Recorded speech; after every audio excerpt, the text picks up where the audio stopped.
السلام علیکم۔ آج ہم ایک بہت ہی اہم موضوع پر بات کرنے والے ہیں، ایک ایسا معاملہ جو بہت سے سرکاری ملازمین اور پینشنرز کے لیے ہزاروں روپے کا فائدہ لا سکتا ہے، ایک ایسی رقم جو وہ شاید بھول ہی چکے ہوں۔ یہ آپ ہی کا پیسہ ہے جو سسٹم میں ایک چھوٹی سی گڑبڑ کی وجہ سے کہیں اٹکا ہوا ہے۔ اچھا، ایک سوال ہے، کیا آپ کو پورا یقین ہے کہ ریٹائرمنٹ پر جو جی بی فنڈ کی فائنل پیمنٹ ملی تھی وہ پوری تھی؟ اب زیادہ تر لوگ کہیں گے ہاں بالکل پوری تھی، لیکن ہو سکتا ہے حقیقت تھوڑی مختلف ہو۔ اس گفتگو کے بعد آپ کو اندازہ ہوگا کہ شاید آپ کی کچھ رقم اب بھی واجب الادا ہے۔ جی ہاں، آپ نے بالکل صحیح پڑھا۔ یہاں تک کہ اگر کسی کو ریٹائر ہوئے 10 سال یا اس سے بھی زیادہ ہو گئے ہوں، تب بھی یہ بہت ممکن ہے کہ ان کے جی پی فنڈ کی پوری رقم انہیں نہ ملی ہو۔ تو سوال یہ ہے کہ ایسا ہوتا کیوں ہے اور اس بقایا رقم کو حاصل کیسے کیا جا سکتا ہے؟ چلیں آج اسی پر بات کرتے ہیں۔ تو سب سے پہلے یہ سمجھتے ہیں کہ آخر یہ رقم باقی رہ کیوں جاتی ہے۔ دلچسپ بات یہ ہے کہ یہ کوئی غلطی نہیں بلکہ ہمارے سسٹم میں ایک ایسا طریقہ کار ہے جس سے اکثر لوگ واقف ہی نہیں ہیں۔ دیکھیں، اس کی سب سے بڑی وجہ ہے 30 جون کا کیلکولیشن گیپ۔ ہوتا یہ ہے کہ جب کوئی ملازم ریٹائر ہوتا ہے اور اپنے فائنل جی بی فنڈ کے لیے اپلائی کرتا ہے تو اکاؤنٹ آفس اس کا حساب کتاب پچھلے مالی سال یعنی 30 جون کے بیلنس پر کرتا ہے۔ کیوں؟ کیونکہ اس وقت تک موجودہ سال کی سود کی شرح کا اعلان ہی نہیں ہوا ہوتا۔ اس کو ایک مثال سے سمجھتے ہیں۔ فرض کریں کوئی ملازم 30 اپریل 2024 کو ریٹائر ہوا۔ اب جو اسے ادائیگی ہوگی وہ پچھلے سال یعنی 30 جون 2023 تک کے بیلنس کی بنیاد پر ہوگی۔ تو اس کا مطلب کیا ہوا؟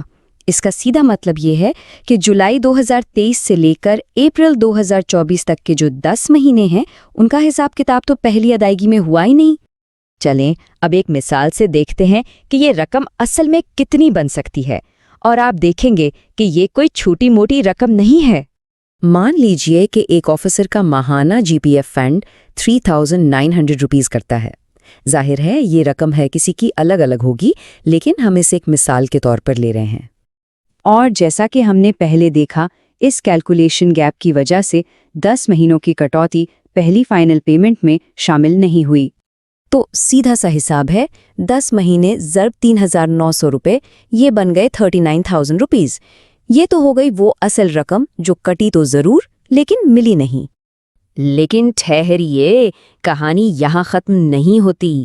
صرف اصل رقم ہی نہیں بلکہ اس 39,000 روپے اور جو پچھلا بیلنس تھا اس پر بننے والا منافع یا سود بھی تو رہ گیا۔ ایک اندازے کے مطابق یہ تقریباً 15,000 روپے یا اس سے بھی زیادہ ہو سکتا ہے۔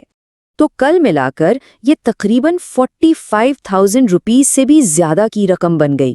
یہ وہ پیسہ ہے جو آپ کا حق تھا لیکن سسٹم کے ایک چھوٹے سے گیپ کی وجہ سے آپ تک پہنچا ہی نہیں۔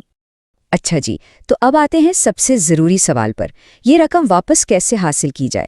اس کے لیے بنیادی طور پر 2 طریقے ہیں یا 2 راستے ہیں۔ پہلا آپشن تو یہ ہے کہ ریٹائرمنٹ کے فوراً بعد اپلائی ہی نہ کیا جائے اور انتظار کیا جائے کہ موجودہ سال کا سود لگ جائے۔ لیکن جو دوسرا اور زیادہ عام طریقہ ہے وہ یہ ہے کہ آپ پہلی پیمنٹ لے لیں اور پھر مالی سال ختم ہونے کا انتظار کریں، اس کے بعد بقایا رقم کے لیے الگ سے درخواست دے دیں۔ اور زیادہ تر لوگ یہی دوسرا طریقہ اپناتے ہیں کیونکہ یہ زیادہ عملی ہے۔ تو کرنا کیا ہے؟ پہلا قدم، اپنی ابتدائی فائنل پیمنٹ وصول کر لیں۔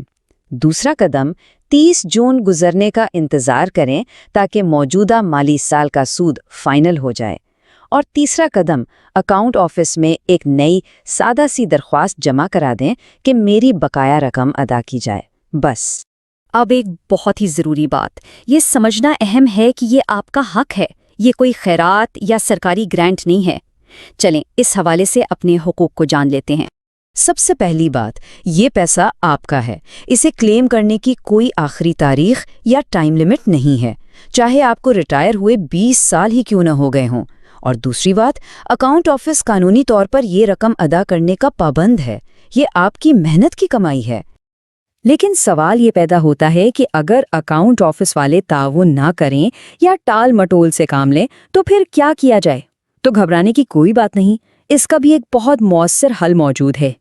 اگر آپ کو لگتا ہے کہ آپ کا کیس جان بوجھ کر لیٹ کیا جا رہا ہے تو آپ سیدھا وفاقی محتسب یعنی فیڈرل اومبڈسمین کے پاس شکایت درج کروا سکتے ہیں۔ یہ ایک بہت طاقتور ادارہ ہے اور ایسی شکایات پر فوراً کارروائی کرتا ہے۔ اس کے بعد اکاؤنٹ آفس کو ادائیگی کرنی ہی پڑتی ہے۔ تو آخر میں ایک لمحے کے لیے سوچئے، آپ کے جاننے والوں میں، خاندان میں، دوستوں میں کتنے ہی ایسے سرکاری ملازمین یا پینشنرز ہوں گے جن کے لیے یہ معلومات بہت قیمتی ہو سکتی ہے۔ تو یہ معلومات ان تک ضرور پہنچائیں۔ ہو سکتا ہے آپ کا ایک چھوٹا سا قدم کسی کو اس کا حق دلوانے کا ذریعہ بن جائے۔